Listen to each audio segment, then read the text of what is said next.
निर्दलीय प्रत्याशी के रूप में फिर मैदान में उतरे विधायक सुरेश टाक। रैली में उमड़ा उत्साह, बोले शहर की प्रगति के लिए निर्णायक होगा ये चुनाव, जनता से मांगा आशीर्वाद। निर्दलीय विधायक सुरेश टाक ने निर्दलीय प्रत्याशी के रूप में नामांकन पत्र किया दाखिल। विधायक सुरेश टाक के समर्थन में नामांकन रैली में उमड़ा अपार जन सैलाब। हजारों की संख्या में रविंद्र रंगमंच मैदान पर एकत्रित हुए विधायक सुरेश टाक के समर्थक व प्रशंसक रैली में हुए शामिल। रविंद्र रंगमंच से शुरू हुई नामांकन रैली बड़े उत्साह व उमंग के साथ पहुंची उपखंड अधिकारी कार्यालय। शुभ मुहूर्त में निर्वाचन अधिकारी राम सिंह गुर्जर को निर्दलीय प्रत्याशी विधायक सुरेश टाक ने नामांकन पत्र सौंपा। विधायक सुरेश टाक ने हजारों की संख्या में पहुंचे समर्थकों, प्रशंसकों, आमजन को किया संबोधित। निर्दलीय प्रत्याशी विधायक टाक ने कहा, इस बार का चुनाव शहर की प्रगति के लिए होगा निर्णायक। क्षेत्र की बेहतरी के लिए जनता लड़ रही है खुद चुनाव। टाक ने कहा, 5 साल में शहरों की तरक्की के लिए नहीं छोड़ी कोई कमी, हमेशा रहा आपकी सेवा में हाजिर। विधायक टाक ने कहा, आगे भी आप सबके साथ विधानसभा क्षेत्र के उज्जवल भविष्य को लेकर शहर विधानसभा क्षेत्र का करेंगे नवनिर्माण। बता दें, नामांकन रैली में जगह जगह शहर वासियों ने व विभिन्न संगठनों ने जेसीबी से पुष्प वर्षा कर विधायक सुरेश टाक का स्वागत अभिनंदन किया।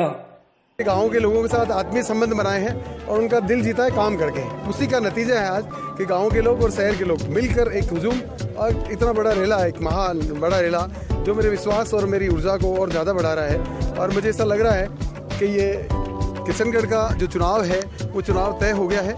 कोई ज़्यादा परेशान होने की जरूरत नहीं किसी को भी। इस जनता ने निर्णय कर लिया है और जनता इस लोकतंत्र में जनता भगवान है और इनका निर्णय सर्वोपरि है, चाहे वो किसी राजनीतिक दल से टिकट लाए या कहीं से लाए। आप सबसे बड़ी बात यह है कि राजनीतिक दल अगर टिकट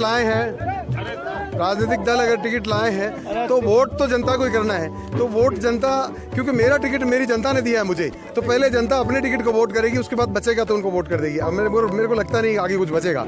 और सबसे बड़ी बात, मैं 5 साल इंडिपेंडेंट विधायक रहा और एक क्वेश्चन मार्क था मेरे पे कि इंडिपेंडेंट विधायक क्या कर लेगा। आप फर्क मैंने ये कर दिया कि सत्ता के साथ रहने वाले विधायकों ने क्या कर दिया। सवाल जनता पूछती है और जनता जब वो प्रचार में जाएंगे तो उनसे जरूर पूछेगी। एक व्यक्ति 2 साल विधायक रहा, 2 कार्यकाल विधायक के रहे, 1 कार्यकाल सांसद का रहा और अब फिर वो विधायक का चुनाव लड़ने आए। इसके पीछे मनसा क्या है? आपका रिवर्सन क्यों है? आप नीचे क्यों जा रहे हैं? आपका क्या लालच है कि आपको विधानसभा का टिकट लेना पड़ा?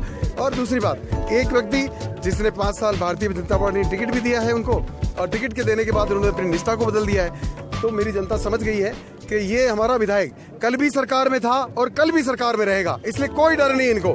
हम तो हमेशा सरकार में हैं, किसी की भी सरकार बने, हम जनता के लिए कुछ भी लगाने को तैयार है, जहर खाने को तैयार है, पर इस जनता का भला करेंगे चाहे कहीं कूदना पड़े। कमिटमेंट थे और अदर देन कमिटमेंट भी मैंने इतने बड़े बड़े काम किए कि जनता अचंभित है, जनता आश्चर्यचकित है कि क्या विधायक ऐसा काम कर सकता है। कि एक सवालिया निशान लग गया और जनता, आप समझिए कि विधायक के पास तो बहुत कुछ होता है। अब उनको पता लगा, पहले विधायकों से ज्यादा अपेक्षा नहीं की जाती थी और विधायकों से मिलने में जनता को बहुत तकलीफ होती थी। यहाँ सीधी अप्रोच है, चाहे मेरा युवा आए, चाहे मेरा बच्चा आए, चाहे मेरी महिला आए, चाहे मेरी बहन आए, चाहे बुजुर्ग आए, किसी भी 36 कौम के व्यक्ति मेरे पास आते हैं और काम लेके जाते हैं, मुस्कुरा के जाते हैं। मैं कभी भी किसी के साथ भेदभाव नहीं करता हूँ, सबको साथ लेके काम किया। शहर और गाँव का दोनों का विकास साथ साथ किया है। आपने शहर में तो देखा ही होगा, गाँव में तो चलो विधायक क्या पता क्या क्या करते मेरे को नहीं मालूम, पर शहर में तो विधायकों ने मैंने देखा कुछ नहीं किया। पहली बार मेरी जनता ने देखा और महसूस किया और उनमें, हमारे जो युवा है उनमें ये जोश है इस बात का कि किशनगढ़ में भी बहुत कुछ बाकी है और इस व्यक्ति के हाथों में किशनगढ़ सुरक्षित है। ये चुनाव निर्णायक चुनाव है किशनगढ़ के लिए। मैं आपके चैनल के माध्यम से जनता को ये बताना चाहता हूँ कि इस चुनाव में अपने मन की सुन के वोट देना, ये दूसरों के मन की बात सुनकर वोट मत देना।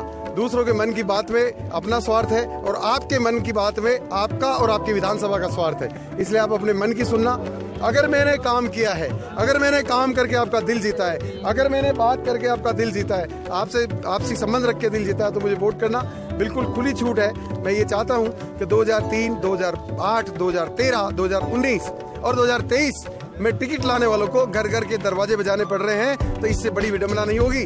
20 साल में हमने इतने फॉलोअर नहीं बनाए कि हमें घर में जाने की जरूरत पड़ रही है। आप अगर काम करते, आप कार्यकर्ताओं को तवज्जो देते, कार्यकर्ता का मान सम्मान करते, तो कार्यकर्ता आपके साथ खड़ा होता। आपको घर घर जाने की जरूरत नहीं पड़ती, हमें घर जाने की जरूरत नहीं है। ये जनता अपने आप आई है, अपने हिसाब से आई है, अपने तरीके से आई है, अपने नेता को प्यार देने के लिए, अपने नेता को हिम्मत देने के लिए। और मैं धन्यवाद करता हूँ मेरी जनता